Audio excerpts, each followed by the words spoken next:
Delver is dead. Long live Tempo. Next on Eternal Dirtles. Extreme thank you to all the Dirtomaniacs that support the show. If you want to get ad-free content and extra free content, you can go to patreon.com/eternaldirtles and support us. Proceeds go to editing the show, upgrading equipment, and helping us travel to events. What it do? Hello and welcome to Eternal Dirtles. I'm your host, Zach Clark, and with me as always, Phil Bleckman. Phil, how's it going, man? Zach, I disagree with you that Delver is dead. I think the deck style of Delver is very much alive. I don't think that we will ever go back to seeing Delver as a played one drop in tempo style decks. I think that we have moved on. There are just better cards to choose. Nethergoyf and Dragon's Rage Chandler. I'm sure there's another card I'm not even thinking of that, but right now there's no reason to not be in red or black in your Delver style tempo decks, and to play like Delver Secrets over any of these other cards. And I just think that there are better choices.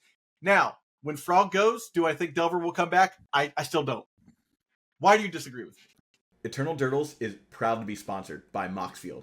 Moxfield is the best Magic the Gathering deck building website on the internet. You can create, share, and find decks from Commander to Legacy and even fan-supported formats like Pre-Modern and Old School. You can see all of our decks on our Moxfield. Follow the links below to stay tuned.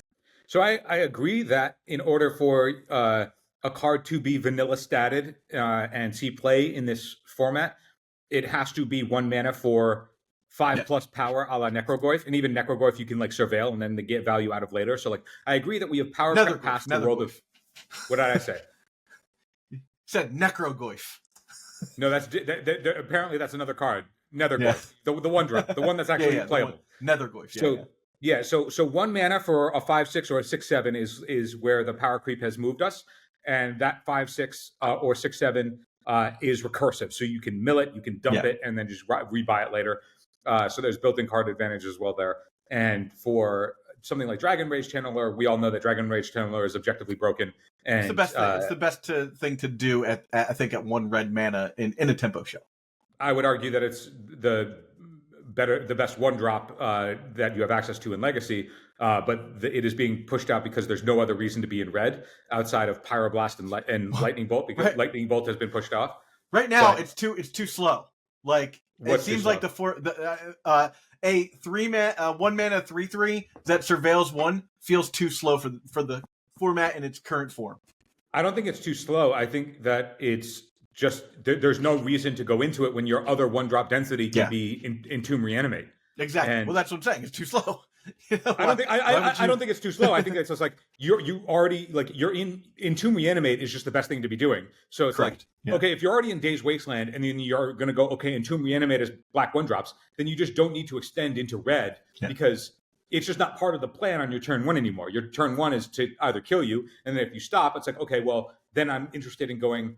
My other 1-drop is cycling this troll that Reanimate will then turn on, or then once I'm at 2. Then you're like, okay, then I'm looking at things like Psychic Frog and Orcish Bowmasters and the other shit that's so too powerful. So like it's sort of just like bumped out because it's in red. But if it were a black 1-drop, it would see all the play.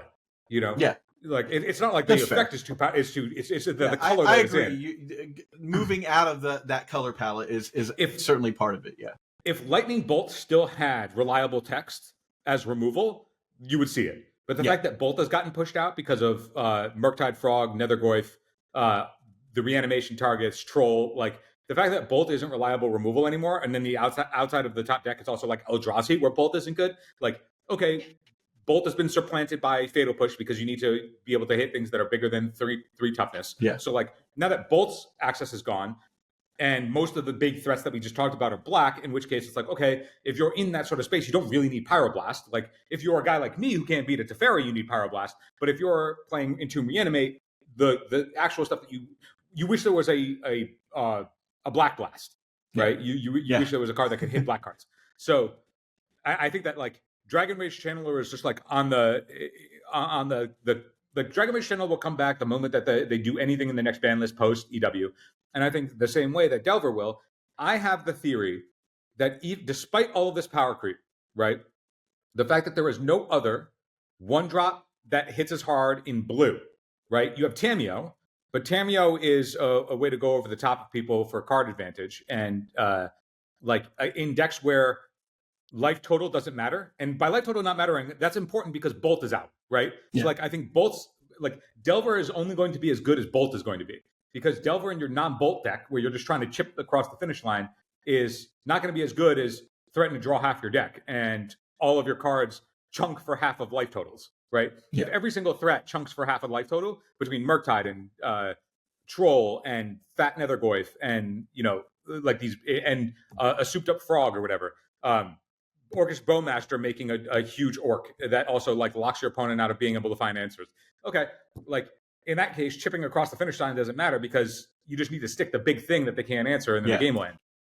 Anyway, I think that I still have the theory that the argument of ban everything until Tarmogoyf is good, that argument has never actually been ban everything until Tarmogoyf is good. It's always been ban everything until Delver of Secrets is good. And Days Wasteland is always going to be the best shell.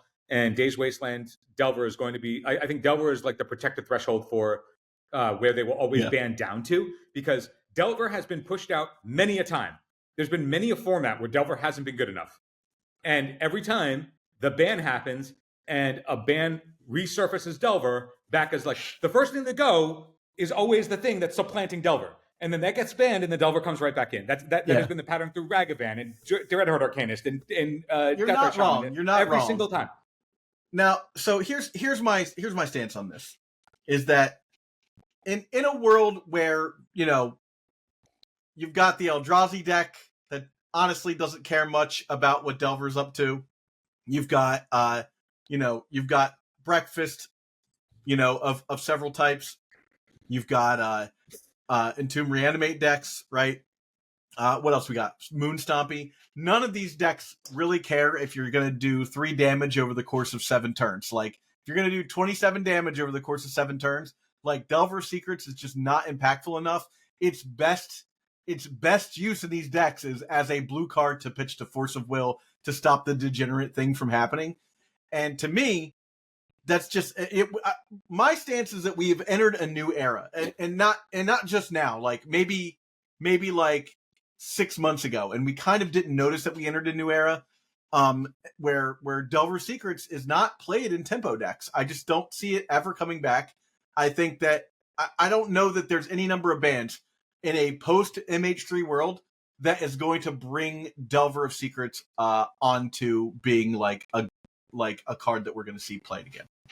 I think when they ban Frog, and then that means that Murktide still becomes powerful. Bowmaster just gets a huge bump because it's now not competing with a 2-drop. Yeah, and that we're going to see Bowmaster back in. Yeah, which means that Bolt is live again. Okay, so in that situation where Bolt and Pyroblast are both reliable cards again, in ways where Pyroblast is good against Frog, but not good against Bowmaster, and against Barrowgoyf and all of that shit.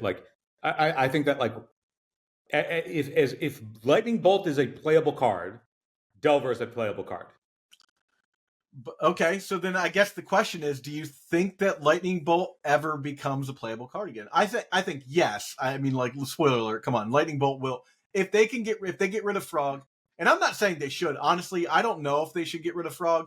I don't think that Frog is actually the problem in the tempo and in the tempo Reanimator deck. I wholeheartedly disagree with everybody who's Frog is the problem. Frog is super popular because it can go in a bunch of different shells. It's just a 2-drop Ophidian that can get big and control combat and whatever. And it's in Doomsday and it's in Blue-Black Tempo and it's in Blue-Black Reanimator. The thing is okay, those are all Days Wasteland shells except for Doomsday, which is a combo kill instead of trying to deprive you, it's trying to just combo you.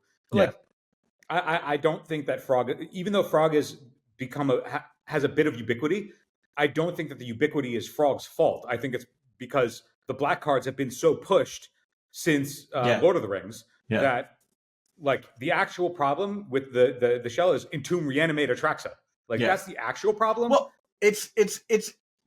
I mean, now I'm going down the rabbit hole of not this topic, but I honestly do think that Entomb is the problem, because look at Show and Tell, right? Show and Tell basically is the same plan, but it doesn't run Entomb. And why does it run Entomb? Because it puts in the graveyard, obviously, right? But if it had an Entomb that put the creature into your hand, then it would only run like one Emrakul or one Grizzlebrand or what, the fact that this shell is super compact, right? Like you have Entomb, Reanimate, 2 fatties, and Animate Dead, right? Like that's what 10 cards, 10 cards, and now you're a Reanimate deck. Every tempo deck could be like, well, okay, well, like let me get rid of my Tarmogoyfs, cool. I'll get rid of this other. I'll get rid of my Nimble Mongoose, right? And I'll just replace those cards with Entomb and Reanimate, and then I have 2 flex slots. Why don't I just use those for the big creatures, right? I'm not saying play Rug Delver Reanimate, but I'm saying as a Rug Delver player, like in that slot, that's what I would do. And that's why Show and Tell is not an unfair deck versus Reanimate, because Reanimate doesn't has Entomb to enable it, right? Show and Tell doesn't have like Worldly Tutor that puts the creature into my hand at instant speed and does the thing, right? Yeah, I think the other thing like that goes subtly under the radar is how much the fact that they play 4 Entombs that get Atraxa, and that threatens to end the game on the spot. But alternatively, they really get to play pseudo 8 Entombs to make sure that the Reanimate effects are always online. Yeah. Because Troll does a lot of greasing of the wheels for that deck. Like the fact that's another great point. Like it's like, okay, you get rid of Entomb, and it's like, okay, Entomb I think is a reasonable thing to really target because it means that you can't just have access to 5 Atraxas in your graveyard at all times. But like, yeah, okay, Frog can dump it, but like Frog is a play on turn 2 as opposed to the game ending on turn 2, because you have to wait until turn 3 to actually reanimate something. So it slows the whole thing down by a turn cycle. I think a 6/5 that is functionally unblockable isn't nearly as good as the thing that reloads your hand and makes it so that you never actually can take a game action afterwards. That's a great point with Troll, because if you think about what, like going back to the like Show and Tell thing, right? What would Show and Tell need in an effect like that to make it work? It would be a creature that is in your deck that you can pay 1 mana to put it into your hand, right? Like that is the equivalent of what you're doing with Show and Tell, is being like, hey, I'm just gonna go get a land with this creature. I don't really care about the land so much. I just want the creature in my deck or in my graveyard. And then if you were to look at like, okay, yeah, Frog is the one that is showing up in all of these different types of decks, even though they're all the same shell, right? Like they're all the same blue-black cards with Days Wasteland like packed in or whatever. But if you were to replace the Reanimate Entomb package, that's where you can move in and get like the Nethergoyf and then put in a couple of additional 2-drops like Bowmaster or whatever to like fill out your non-Reanimate or tempo deck, so like blue-black tempo, whatever it is, in which case, okay, Frog still fits there just because it's like a reliable, powerful 2-drop that, can threaten to control combat. I mean, same thing for Doomsday. It's like, okay, yes, this is a card that like I can play it. It's a way that like I can win outside of combat or outside of combo. It pitches to Force of Will. It also helps me dig into my pile if we're at that stage. Like, yes, it does a bunch of different things, but like those things aren't necessarily uninteresting. And also, the notion that like it's a 2-drop that yes, it can control the board if you dump your whole hand, which is reasonable against some decks, but like at the same time, Swords to Plowshares, dummies. Swords to Plowshares, Pyroblast, like Fatal Push. The idea that like it's the card that has the most heat because it has the most ubiquity, but it has the most ubiquity not because I think it in itself is like too good. It's because the black cards and the shell around it all are too good, and it just happens to be good with all of those things. Yeah. That, okay, yes, it synergizes with a bunch of stuff, but like, I feel like it's really taking a lot of the heat in ways where it's like, how many games are you actually losing to Frog being too good and like rolling away with a game? Yes, it snowballs, but like, Uro had snowballed for a long time. The Planeswalkers snowball for a long time. Like, snowballs are not new. Yeah, but there are a lot of things that lock the game down as a 1-card thing if your opponent doesn't have an answer for them. So I'm kind of like, look, if they get rid of Frog, I'm not going to be upset by any stretch of the imagination. Yeah. But if it happens, I think that and they don't deal with anything else, I think that the Reanimator deck will just continue to be like a tier like 0.5 deck right? Where the other decks are struggling to keep up with it. You know, we have tier 1 decks for sure, but like that still feels like the S tier deck. It's just slightly above the power level of the other decks, and I think that with or without Frog, like you're gonna find some other 2-drop to replace it. The games I lose to Reanimator have nothing to do with Frog being on the board for several turns. Like it never comes down to that. I think that I think they just have a good sideboard plan now. It's like, okay, the best deck has always been Days Wasteland Threat, right? Like the cheap Tempo Shell has always been the best deck since 2011, and now that shell is also a combo deck. Yeah, somebody figured out a better shell that is the same is a combo deck plus tempo deck. It's the thing. So instead of it just being a tempo deck, it's a tempo combo deck. And I think that the part of the from my POV, the busted broken part of the deck that needs to be addressed is the combo part. The tempo part has existed forever, and we've just accepted that it's the best thing to be doing always. But if the best thing that we can be doing also has access to just combo kill you, and that combo functions on exceptionally low resources, it's like, okay, well now, like there's the conversations that have been going on in the lead up to this thing that like Ponder Brainstorm, yes, they're obviously good cards, but like Ponder might need to be getting cut in some number because Ponder's too slow. You can't spend time pondering because the game will end before you resolve your ponder in a way that's meaningful, because you won't actually be able to convert the thing that you found off your ponder. Like, if we're in that space, do you know why that conversation is happening? Because the Tempo Shell is a combo deck. Yeah. Okay, let's address the combo part of it, right? And I mean, we'll see what happens too with like how the format actually shakes out. We have EW Asia results, and that was just won by a red Stompy deck that was a mono 4 ofs, Ancient Tomb, City of Traders, throw me in a lake if I have to, if that's what wins. Throw us all in a lake if that deck, if that is the reasonable deck to be doing in numbers, where you just count how much mana you have and slam whatever lines up in your hand and hope it's right. Like, I mean, I not to put down the mono red. There's a 15-year-old me that loves that. Like the stompy decks of count your mana, slam, and just like, is this good? Is this good? Is this good? Is this good? Over and over and over again. Like, I mean, I like even the stompy players. You have to admit that at a baseline that like that's kind of what it is. Now, don't get me wrong, that's a totally legitimate strategy to take down a tournament with, because all those cards are obscenely too good.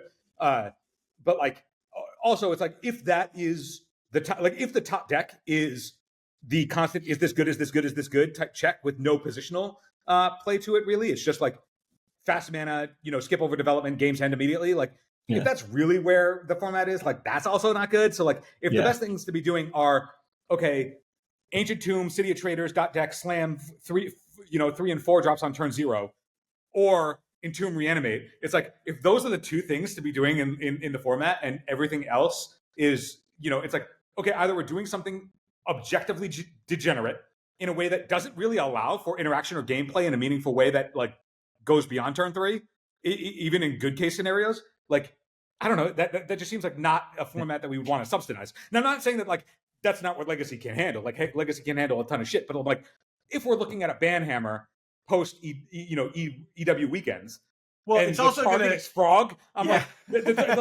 I mean, come on, guys. Like, I think it's also going to confuse people if like red deck, red Stompy deck wins EW, and then like they're like, and we're banning Psychic Frog, and people are like, what? Why? Like. I get it, but like, why when the Stompy deck obviously proved that it's powerful enough to deal with this deck? I think that the other thing to look at is like the data that came out of like the most played creatures or the most played cards or whatever out of EW, and it was like, okay, the most played creature outside of Fairy Macabre, which is just a sideboard answer for graveyard, so it's not really a creature, it's just a spell. But the most played creature was Psychic Frog. Yeah. But like second most played creature was what's up? What was the second most played creature? It was Psychic Frog was the second most played creature. What was the first most played creature? Fairy Macabre. Fairy Macabre. That's not a creature. That's a spell effect. Right. That ain't a creature. So it's like, okay, if Psychic Frog is in 35% of decks or whatever, and everybody's calling for that to be on the block. I mean, Orcish Bowmaster was plus 40. Before Psychic, like, and at the time, and it's going to be again if you get rid of Psychic Frog. It will be. But at the same time, everybody at the time, like, I feel like right now, like everybody is like, yep, Psychic Frog, gotta go. But at the time, there were defenders for Orcus Bowmaster, and Bowmasters has eclipsed what Psychic Frog was back when before Psychic Frog was available to us. But it was the community was split because it's like, oh no, it's good. You got to punish all the cantrip players, and then it turns out that like actually the best thing to put the Bowmaster in was just the blue black shell with Days Wasteland anyway. So it's like what you did it really. You didn't punish anybody. You didn't actually punish anybody. You were just like subsidizing like the worst parts of gameplay where it's like we're just in a mental misstep back and forth gameplay that sucks. But like that was split, and I feel like everybody's overwhelmingly on Frog's ass, and I'm like, it's not even Frog. Like it's Entomb, Reanimate, and Ancient Tomb. Like and then part of Ancient Tomb is like the extension of like Urza Saga and all that shit. Where it's like okay, now there's like everything's on Vexing Bobble, and then like Vexing Bobble just cuts off access to being able to play interactive anyway. And then like okay, if we're just Stompy and Reanimator, it's like okay, so we're in a Stompy Reanimator metagame, and you're talking about going after the 2-drop that has to connect to get value. Come on, guys. Silly. It's silly. Phil, the internet loves a list. And so I wanted to add, we had this discussion about the eras of Legacy, to sort of pivot a little bit, about the different eras of Legacy and what we thought they were. I've been playing since a little after Return to Ravnica. I think that's about when you started playing Legacy, as well, about during that like Deathrite Shaman-ish era. Oh, I got in, like 2007, 2008. Okay, you much earlier than me. Okay, so for Legacy, I was around approximately around that time. Like, okay, where I started like, oh, this is the format that I'm taking seriously from the rest. Of the time. Yeah. So I got back into the game in 2012, and so to me, the Legacy eras are as such. The pre-Delver Legacy era. So for me, this was barely Legacy. This is basically just like Type 1.5 with fetch lands. Like people were still playing like the Threshold Dragon goblins, like as like a Goblin Lackey put in Siege Gang Commander was like the deck to play at the time.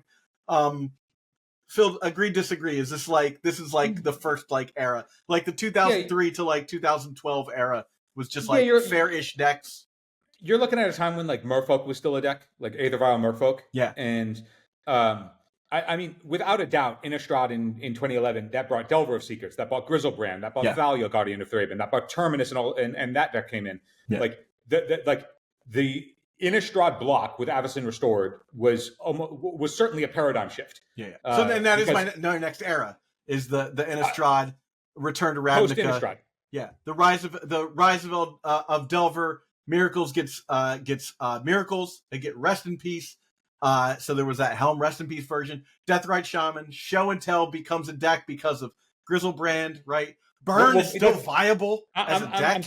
I'm saying that like Innistrad brought like overhauled the best thing like the best thing to be doing with Reanimator pre Grizzlebrand was like Tidespout Tyrant and from Dissension and people still played it as like a one of. Oh yeah, it was still a one of, but there wasn't a clear like this is the best creature. Best thing Sphinx to be doing. Of the Steel Wind. Right, Sphinx of the Steel Wind was big back then. So, same thing. What was the 7-11 that has Shroud? Inkwell Leviathan. Inkwell Leviathan was like the pick. I've tinkered for that a few times in Vintage. Totally. So like Grizzlebrand overhauling all of the fatty decks. Yeah. Then you had Thalia, which brought in effectively Death and Taxes. Yeah. Then you had Delver, which invigorated completely upended Thresh and all fair decks. Yeah. I mean, Werebear's gone because now you have actual Canadian Thresh with Delver. So it overhauled Days Wasteland decks and just became the best thing to be doing. And then you had, Countertop existed, but like you played Tarmogoyf, And then once the Miracles came in, okay, now we actually have a Miracle deck that's enabled by Top and Counterbalance that actually can play a control game. Yeah. So like you not only overhauled combo with Grizzlebrand, you overhauled tempo with Delver, and then you overhauled control with Terminus and Miracles with Countertop. This is so like this ushers in like what I would consider like modern Legacy, like the modern Legacy that we know it as now, like Innistrad Return to Ravnica era, like ushers that in. Yeah, that was the big overhaul because it didn't just fix like a deck or like one of the rock paper scissors, like it overhauled all of it. Yeah. And then for I think for a while the format was stagnant, but the format was relatively stable in that you saw a lot of the same decks that you could play for several years over a course of time, right? And then we hit War of the Spark Eldraine era, and you got like Oko, like Deathrite Shaman had been banned, and because it was we were starting to get to that point. One thing to talk about during that era was you did have Jataxian Probe Cabal Therapy, which fueled both the combo decks and Grixis Delver, which was arguably the best thing to be doing at the time. Also, that was also when Commander products started really rearing their head meaningfully in Legacy. But they were still just once a year, like that point up until War of the Spark, they were just once a year things. I mean, if you think about like the cards of the time that came out, but like overhauled Legacy in a meaningful way, like Council's Judgment, TNN, Council's Judgment, but True Name Nemesis, True Name Nemesis was titanic when it was good in Legacy, because the ways to deal with TNN was exactly Terminus, Council's Judgment, and then people moved into really obscure shit like Marsh Casualties, Golgari Charm, the black-white instant that gives all creatures -1/-1, and your creatures get +1/+1, or Zealous Persecution or something. Zealous Persecution. Yeah. Like, I mean, people had to go to lengths to deal with. Yeah, you had to figure some stuff out. Yeah, and there was the Grixis Control deck at the time. If you didn't want to play Miracles, you played Grixis Control with like Baleful Strix and Kolagon's Command and Liliana of the Veil and Jason Mind Sculptor. And so you're really nickel and diming with like Snapcaster Mage and if you weren't winning with Jason Mind Sculptor, you were nickel and diming with Snapcaster and Delvers and Kolagon's Command, and then like maybe a TNN here and there. And like Gurmag Angler, like Delve came in, like there was the Treasure Cruise era. So like I would like, although I wouldn't argue that it was its own era that like upended Legacy, those Delve cards coming in alongside Probe Therapy, because Probe Therapy was what combo was, right? Because you would go Probe to make sure the coast was clear, and then you would empty the warrens and strip your opponent's hand with Cabal Therapy. Yeah. So like that time, like Probe Therapy was the best thing to be doing for a long time alongside Deathrite Shaman. And when you had Deathrite Shaman, but then you had the Delve spells of Gurmag Angler coming in and being huge, and everybody being like, "Oh my god, a 1-mana 5/5, this is crazy." I had trouble with that card. Yeah, people had trouble with that. That card was seeing play in Grixis Control. It was like a 12 in Grixis Control because it was just like the most efficient way to like beat down to close the door if you weren't playing. Beating a 5 toughness creature in a Lightning Bolt deck was impossible. And when we talk about like what the era overhauls are, and like, my opinion is like if a deck comes in and makes a huge impact on the meta, that isn't a format overhaul to me. That's like when they just pre-conned an Eldrazi deck for you to play with Thought-Knot Seer and Reality Smasher and whatever, and you never had to think when you were playing that deck. You just counted the mana that you had and you cast whatever the biggest thing was. Slam. Because they literally pre-conned a 2, 3, 4, 5 drop for you, and you just went up the curve, and if you curved out, you'd win the game. And all of the cards were so inherently powerful on their own that like, and it was good at the time because Counterbalance top with Miracles was one of the better things to be doing, and Eldrazi was very good because it didn't give a shit about Counterbalance. So it's like, but that was a deck that came in. That wasn't an overhaul. That was an era. Format. Yeah, it was an era. But like, you could argue that the Treasure Cruise Delver Cons of Tarkir time, you could argue that the Delve cards overhauled a bunch because you had Dig Through Time and Treasure Cruise and all of that. Like, they banned all of that shit. So it's like immediately, You could argue that the Delve spells had a mini era overhaul before they banned it all and then it reverted. But I agree that the next major overhaul is certainly War of the Spark Power Creep. Yeah, where War of the Spark and Eldraine, you got 3-mana Planeswalkers, you got Oko, right? You get asymmetrical Planeswalkers. Yeah, the asymmetrical Planeswalkers, Narset, Teferi, and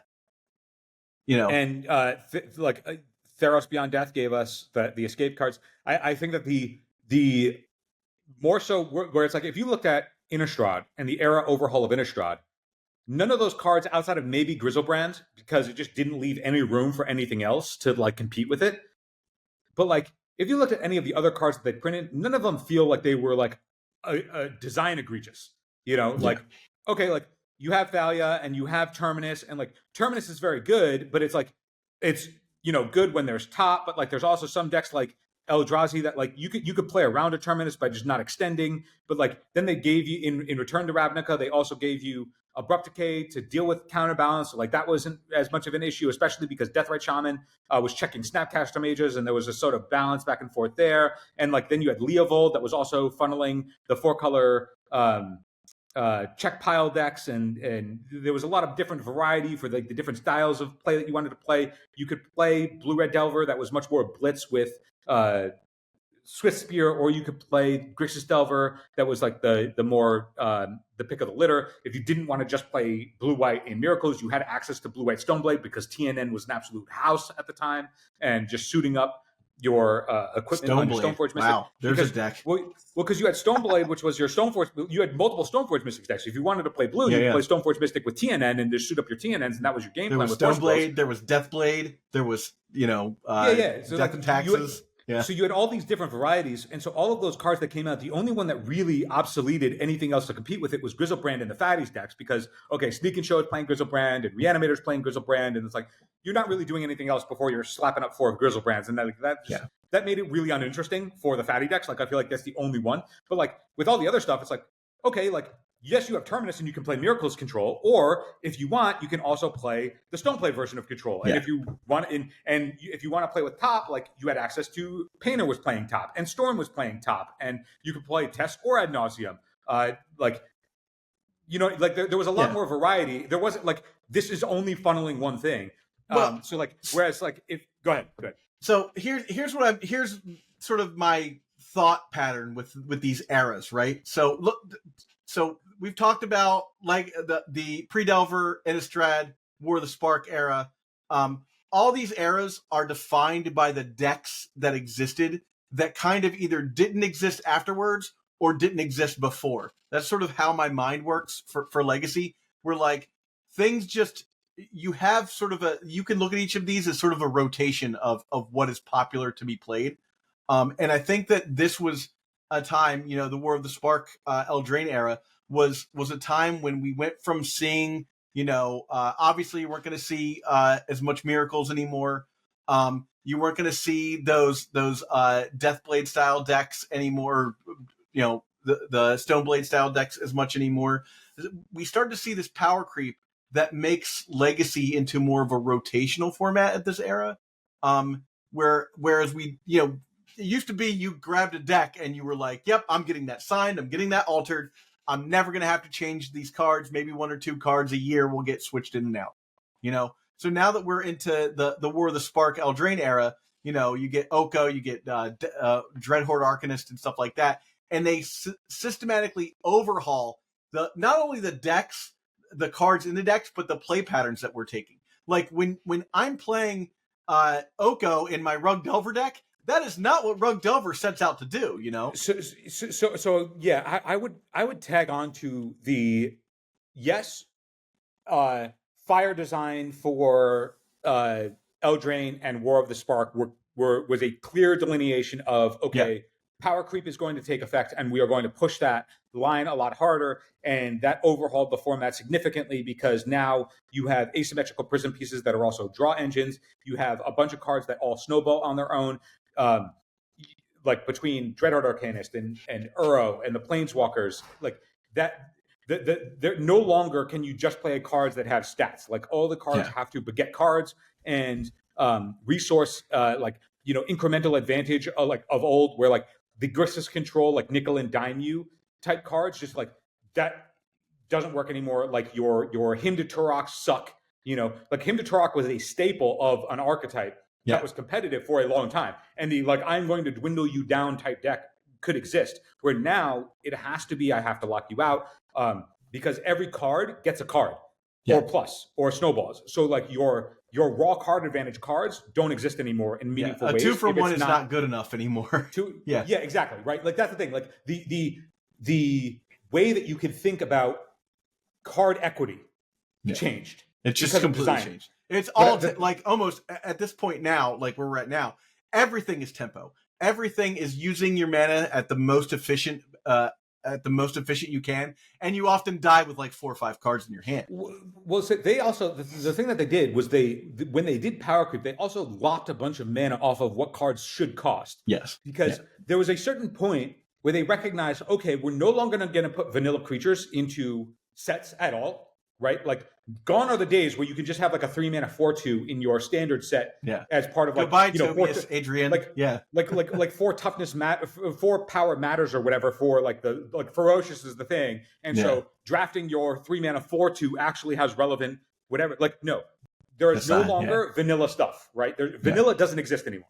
Everything has text. Every single comment has some sort of text in it. Every set now, and by doing that, I noticed from that overhaul that it meant that power and toughness no longer really had a mana cost. There was no longer stats are just incidental. True. Yeah. Like the mana that you pay is like no longer factors in what the power and toughness is. I would say power no longer has a mana cost. Toughness, I think, does still have a mana cost. Regardless of whatever it is to say that but back in the olden days, you actually paid for power and toughness. You know, you paid for stats. That's no longer exists anymore. You pay for the effects. But the thing that I want to point out about this one era of the Eldraine into War of the Spark is, okay, it was fire design, and then fire design right after that choice of power creep was then met with COVID. Yeah, and COVID, not yet, because there is something in between here and COVID. Talk to me. Yeah, there's the Modern Horizons era, like OG Modern Horizons 1 era, where you see like cards like Arkham's Astrolabe and Wrenn and 6, you know, stuff that like is obviously too powerful now for Legacy, but this is the pre-COVID era of Modern Horizons, where you get extremely powerful cards inserted directly into the format for the first time ever, right? Like before it was like, this is going through standard. Oh, once a year they'll print, 4 commander decks. Now you have an era where they are fire hosing directly into Legacy power level cards, right? And so that's a huge difference between the War of the Spark era and to the Modern Horizons era, because there is just so much more content, card content for a Legacy player to take into consideration and to evaluate.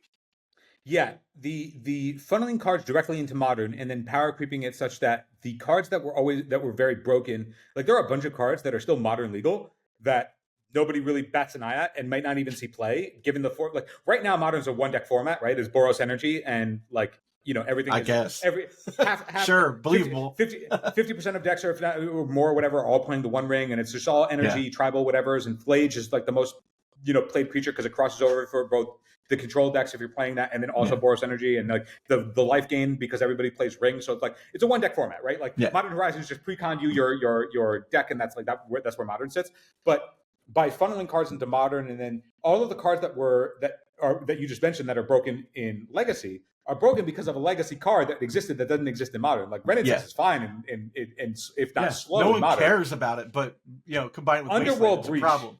Underworld Breach still exists in Modern, but it's because there's no brain freeze. There's no LED. Expressive Duration still exists in Modern. Doesn't exist in Legacy. But Legacy also, what's called Ragavan is still existing. I have 4 Ragavans that I can play. Dreadhorde Arcana still exists in Modern. All these cards. The only one that's gone is Deathrite Shaman, really. Yeah. But I think the shift. Okay, so Modern Horizons was its own thing. And that's the pre-pandemic Modern Horizons, and then I think there is the era that we're in now, which is the post-pandemic Modern Horizons era. I don't even think it's Modern. It's a post-pandemic Horizons era. I think it is now Commander as the premier format era. Well, so I don't have a name for this era. It's just my last paragraph was that Modern Horizons 2 heralds the post-pandemic era with many, many more sets offering direct to Legacy Commander products, and like Lord of the Rings. It's just a whole new era of again, card evaluation at like a fire hose rate. And I'm not there's no value statement on my end on this. I'm happy to have more cards to look at, as a content creator, wonderful. It's great.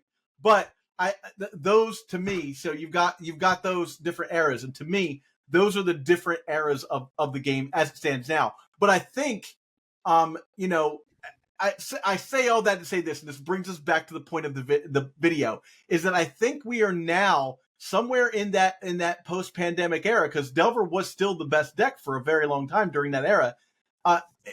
Delver became a deck that is good and playable, but it is not seeing play because there are just better choices. And Delver as a card is just non-existent. Like, there was a point in time where I think Delver was like 30% of the meta. Like, the most played creature in the meta was like Delver's Secrets, and that's just not the case anymore. It's probably at something like a 2% or something like that, because there's some schlub that decides to play it, if that, you know. Yeah, I think that the era that we're in, the post-COVID, Commander is the premier format that they designed for type era. I think that the struggle with that is when they are designing for 4-player rather than 2-player, and we constantly see, like, in order to exist in a 4-player format, they constantly have to push snowballs and major, like, and also everything has to be cheaper because you don't get it. You get one turn every 4 turn cycles, not every other turn cycles. I think that's where the era now of we are playing a 1v1 format in a 4-player game becomes really where, like, I view, like, because they designed for Commander, Magic is a 4-player game. We just happen to be playing a 1v1 version of it. We just get to play the more fun 1v1 version. I think pre-COVID, pre-COVID lockdowns, when people could still go to their shops, before they had Overhaul, we were playing a 1v1 game. That was the year of Pioneer, by the way. That the year that 2020 was supposed to be the year of Pioneer. It was supposed to be the year we had like 5 North American Pioneer Grand Prix. And COVID killed that, and they were like, well, everyone's still buying cards. I guess we'll lean all the way into Commander. Yeah, because you could play Commander casually with wherever you were. And it was already, I don't know if it was already the most popular before COVID. I mean, kitchen table's always been the most popular thing. So, like, if we say constructed formats that are real, it was Commander for sure. Yeah. So I think, like, them leaning into that is really where, you know, all of the problems that we run into nowadays, it really seems like, because the problem is because the card or the mechanic or the whatever was designed for 4-player, not 1v1. We live in a world similar to, as Legacy players, we live in a world similar to where you live as a Miracles player, Phil. And that's that the thing that you love to do is maybe not the optimal thing to do in terms of the game, but we're still doing it. Yeah, we're still doing it. I'm curious to know, like, I'm curious to find out if and when it will turn again, what the next era will be, because it's so difficult to imagine anything not being the era of, okay, it's just fire hosing, you know, too powerful, like way too powerful Commander cards. And well, I can tell you what I think it'll be, but it'll be like a 2-minute rant. Minute rant to wrap us up, Zach. All right. So here's the thing: is the reason why constructed formats died. I know everyone has an opinion about the reason why constructed formats died, right? The answer is because nobody wants to go to their LGS anymore. Why does nobody want to go to their LGS anymore? Because it was never a good proposition to go to your LGS in the first place. You went because you could grind points for the Grand Prix and get buys at the Grand Prix. I did not mind going to my LGS to hang out with folks, but I was not going because the prizes were great, right? I was going because I had a goal of Planeswalker points that I wanted to make before a Grand Prix happened so that I could get buys for an entire year. Spotlight Series is not going to solve this problem because it does not get you into the shop to play these games, to play these formats, right?